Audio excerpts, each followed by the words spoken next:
गिरधर लाल जी का जो स्वरूप है वो 1 वर्ष पहले हमको जो प्राप्त हुआ वो श्री प्रवीण जी ने ही हमको दिए थे। उनको हम 7 दिन से खोज रहे थे। वैसे तो रोज जितनी भी सामग्री ठाकुर जी की आ रही थी, छोटी छोटी गैया, सखा आदि, ये सब अपनी दुकान से यही भिजवा रहे थे। बोले हमारे लाला हैं, हमारे भांजे हैं, ये इनको हमने मामा बना दिया उनका, ये मामा जी हैं उनके। किसी से बोल रहे थे, बोले महाराज जी ने हमको मामा बनाया, शकुनी मामा क्या बोल रहे थे, ऐसे ही कुछ बोल रहे थे। मामा जो होता है वो भांजे के पैर छीता है, और मामा के लिए भांजा बहुत पूजनीय होता है। तो ये मामा जी हैं हमारे लाला के, इन्होंने ही हमको गिरधर लाल जी दिए।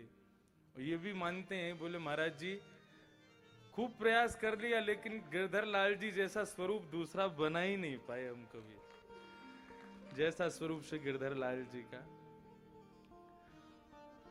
कथा प्रसंग में चलें तो श्री ऋषभ देव जी, भरत जी आदि अपने 9 पुत्रों को खूब ज्ञान देते हैं। भैया ये शरीर कर्म करते हुए कष्ट पाने के लिए नहीं मिला है। हम लोग कर्म करते हैं, कष्ट होता है कि नहीं होता? होता है, सबको होता है। नायम देहम देह भ्राजा ललोके कष्टान कामान अर्हते विट बुझाम ये तपो दिव्यम पुत्र का ये निसत्वम सुद्य दस्मात् ब्रह्म सौख्यम त्वनंतम। कष्ट पाने के लिए, कर्म करने के लिए हमारा शरीर नहीं है। बोले दिव्य तप करने के लिए, भगवत प्राप्ति करने के लिए शरीर मिला है। शरीर पाकर के केवल भजन करके मृत्यु के बाद मुक्ति पा लेना, ये एक उत्तम भक्त का लक्षण नहीं है। शरीर पाकर के अपनी शरीर की इन सद इंद्रियों से श्री गिरधर लाल जी को प्राप्त कर लेना, ये शरीर का माध्यम है। शरीर माध्यम है भगवत प्राप्ति का। श्रीमद् भागवत के 11 स्कंद में भगवान श्री कृष्ण कहते हैं, आत्महत्या किसकी होती है? अपनी सुसाइड जो कर ले, समय से पहले अपने आप को जो मार ले, ऐसे व्यक्ति की आत्महत्या नहीं होती है। आत्महत्या मतलब आत्मा की हत्या। और भगवान कहते हैं आत्मा कभी मरती नहीं, लेकिन फिर भी एक व्यक्ति है जिसकी आत्मा मरती है। कौन सा व्यक्ति? तब भगवान 11 स्कंद में भाव कह रहे हैं, भगवान कह रहे हैं, नृदेह माद्यम सुलभम सुदुर्लभम प्लवम सुकल्पम गुरुकर्णधारम मयानुकूलेन नभस्वते ऋतम पुमान भवाभ्यं तरेत स आत्मा। आत्मा की हत्या किसकी हुई? भगवान कहते हैं बड़ी कृपा करके मैंने मनुष्य को मानव शरीर प्रदान किया, अत्यंत दुर्लभ मानव शरीर। कभी कुछ बना, कभी कुछ बना, कभी कुछ बना, 84 लाख योनियों में भटकता रहा, तब जाकर के मैंने कृपा करके उसको मानव शरीर प्रदान किया। और मानव शरीर के बाद भी मैंने उसको अनेकों ग्रंथ, अनेकों उपनिषद, अनेकों वेद, वेदांग प्रदान किए, ताकि इनका पठन पाठन करके वो अपने शरीर से सत्कर्म कर सके।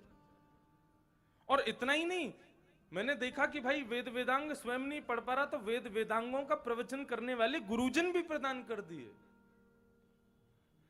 और इतना ही नहीं, वेद वेदांग दिए, वेद वेदांग के प्रवचन करने वाले दिए, उसके बाद फिर मैंने अपने दर्शन रूपी मंदिर भी उसको प्रदान कर दिए। इतनी सब सुलभता मिलने के बाद भी मानव यदि मेरी प्राप्ति नहीं कर पाया तो उसने अपनी आत्मा की हत्या कर ली है। भगवान कह रहे हैं। 4 लोगों ने ताली बजाई, मतलब 4 ही समझे, बाकियों को तो पल्ले ही नहीं पड़ी क्या बोल गए हैं। देखो ताली कोई आवश्यकता नहीं, आपके चेहरे की मुस्कुराहट बता देगी, समझ गए। भगवान कह रहे हैं मैंने शरीर दिया, ये मेरी पहली कृपा। मैंने तुमको बुद्धि दी, ये मेरी दूसरी कृपा। मैंने तुमको भागवत आदि ग्रंथ दिए, तीसरी कृपा। और ये इतने क्लिष्ट ग्रंथ हैं, उनको सरलता से समझाने के लिए मैंने वक्ता दिए, ये मेरी चौथी कृपा। शब्द रूपी ब्रह्म को कानों से श्रवण करना, फिर उसके बाद में मंदिर में जाकर के देवालय में दर्शन कर लेना, ये मेरी 5वीं कृपा। इतनी सब कृपा करने के बाद भी मानव मृत्यु के बाद मुझे नहीं पा पाया, तो समझ लो उस व्यक्ति ने अपनी आत्मा की हत्या कर ली है। इसलिए तपो दिव्यम पुत्र का ये न सत्वम शुद्ध्यै द्यस्मात् ब्रह्म सौख्यम त्वनंतम। दिव्य तप करो। श्री ऋषभ देव जी अपने पुत्रों को ये बात समझाते रहते हैं। जय हो जय हो। श्री राम जय राम जय जय राम। श्री राम जय राम जय जय राम। श्री राम जय राम जय जय राम। श्री राम जय राम जय जय राम। हमारा परम सौभाग्य है आज हमारी कथा में आशीर्वाद देने के लिए जोधपुर के राम स्नेही आश्रम से वहाँ के अधिपति श्री राम प्रसाद जी महाराज हम सबके मध्य में पधारे हैं।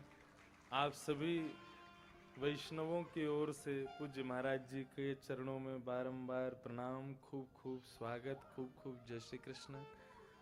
आप कृपा करके पधारे, बड़ी कृपा।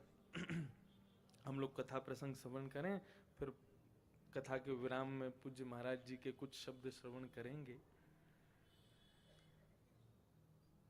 तो ऋषभ देव जी अपने पुत्रादियों को ज्ञान देते रहते हैं। भरत जी महाराज अपने तीसरे जन्म में जड़ भरत बन करके आए, रघुगण के साथ में उनका संवाद हुआ। इस प्रकार से पंचम स्कंद में भूगोल खगोल का वर्णन, नरकों का वर्णन किया। नरकों का वर्णन करने के बाद में अजामिल ने किस प्रकार अपने पुत्र के नाम उच्चारण से ही नरक जाने से मुक्ति पाली, वो कथा बताई गई। आगे श्रीमद् भागवत में भगवान के एक दिव्य भक्त हुए जो कि असुर हैं लेकिन फिर भी भक्त हैं, जिनका नाम है वृत्रासुर। वृत्रासुर भगवान के बड़े सुंदर भक्त हुए और उन्होंने भगवान की ऐसी स्तुति गाई। श्री वल्लभाचार्य जी महाराज तो श्री वृत्रासुर की स्तुति को ही पुष्टि बताते हैं। बोले पुष्टि मार्ग का सबसे सुंदर दर्शन वृत्रासुर ने किया है। वृत्रासुर कौन है? असुर है।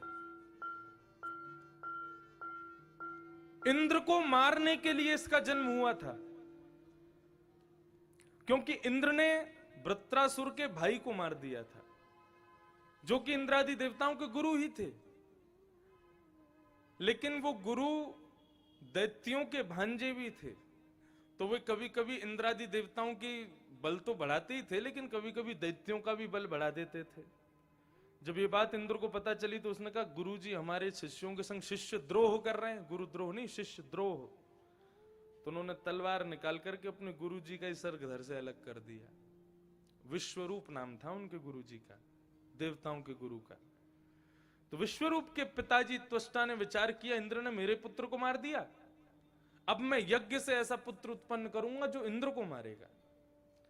तो यज्ञ में मंत्र बोल रहे थे, एक अनुस्वार का भेद होने के कारण इंद्र का शत्रु तो हुआ, इंद्र को मारने वाला नहीं, इंद्र से मरने वाला बेटा हो गया, जिसका नाम हुआ वृत्रासुर। इंद्र के साथ में युद्ध करने लगा।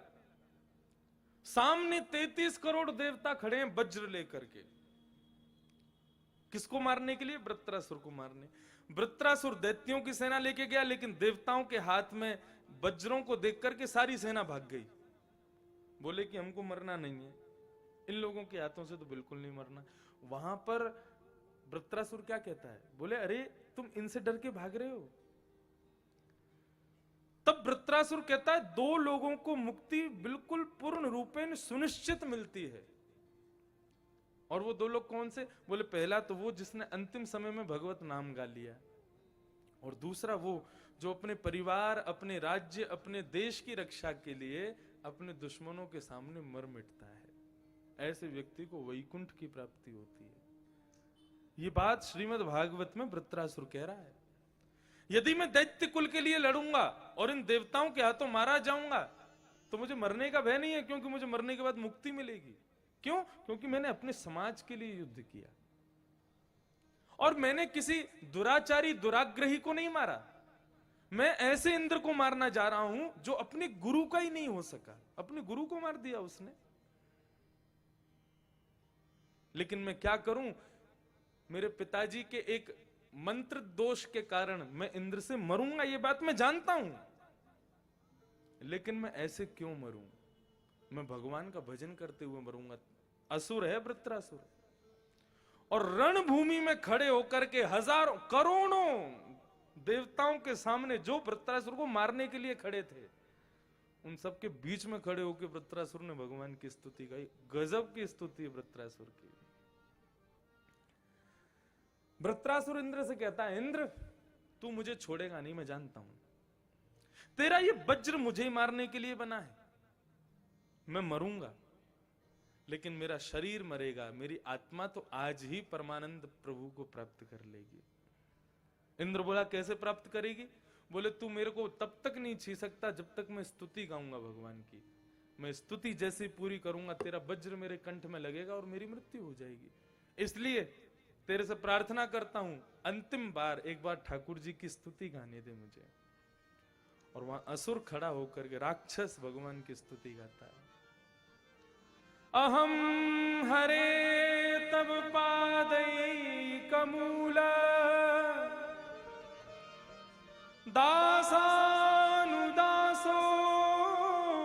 भवतास्मि भूयः मनस्मरेता सुपतेर्गुणांस्ते गृणीत्वा कर्म करोतु काय। प्रभु अहम हरे तब पादैक मूल दासानुदासो भवतास्म भूयः। सब लोग इधर देखो, बहुत सावधानी से श्रवण करिएगा। श्री वल्लभाचार्य जी कहते हैं हर वैष्णव को अपने घर में ये 4 श्लोक तो लिखवा लेने चाहिए ठाकुर जी के। इतना सुंदर वृत्रासुर की स्तुति। क्या कह रहा है प्रभु से? प्रभु मैं आपके चरणों की योग्यता प्राप्त नहीं कर सकता, मैं आपके चरणों का दास नहीं बन सकता। भगवान बोले तो फिर किसका बनेगा दास? बोले दासानुदासो भवतास्मि भूयः। बोले आपके चरणों के मूल में जो दास बैठे हैं, उन दासों के चरणों के मूल में जो दास बैठे हैं, उन दासों के चरणों का मुझको दास बना दो, ऐसी कृपा कर दो मुझ पर। मैं आपका दास नहीं बन सकता।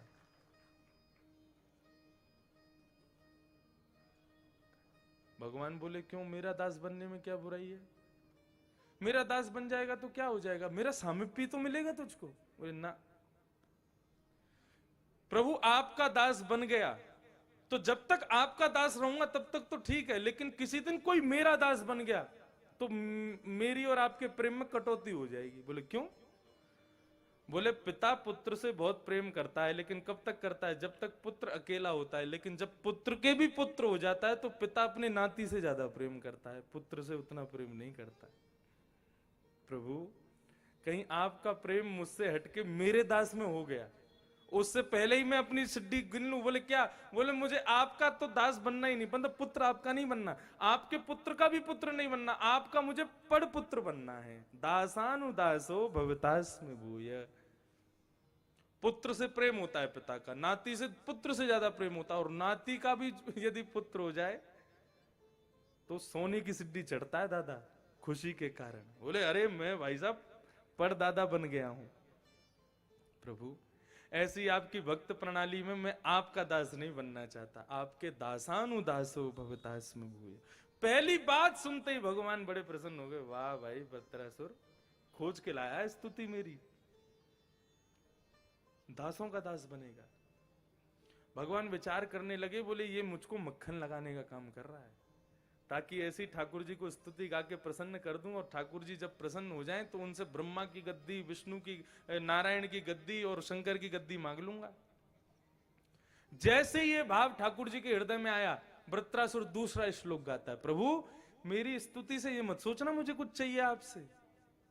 भगवान बोले कुछ तो चाहिए, और जो चाहिए मुझे स्पष्ट बता दे। बोले वचन दो, जो मांगूंगा सो दोगे। भगवान बोले दिया वचन, जो मांगेगा सो देंगे। अब वृत्रासुर क्या मांग रहा है। गजब, इतना सुंदर वस्तु कोई नहीं मांगता भगवान से जो वृत्रासुर मांग रहा है। ननाकपृष्ठम न च पारमेष्ठम न सार्वभौमं न रसाधिपत्यम न योग सिद्धिरपुनर्भवं वा समंजसत्वा विरहय्य कांक्षे। क्या मांग रहा है भगवान से। ननाक पृष्ठम न च पारमेष्ठम, ना ही मुझे इंद्र की पदवी चाहिए, ना ही मुझे ब्रह्मा की पदवी चाहिए। न सार्वभौमम, ना ही मुझे पूरी पृथ्वी का राजा बनना है। न रसाधिपत्यम, ना ही मुझे रसातल का राजा बनना है। न योग सिद्धि, ना ही मुझे योगी बनना है, ना सिद्ध बनना है। तो बोले क्या चाहिए फिर। बोले समंजसत्वा विरहय्य कांक्षे, बोले आपके वियोग में तड़पता रहूं ऐसी कृपा मुझ पर कर दो प्रभु।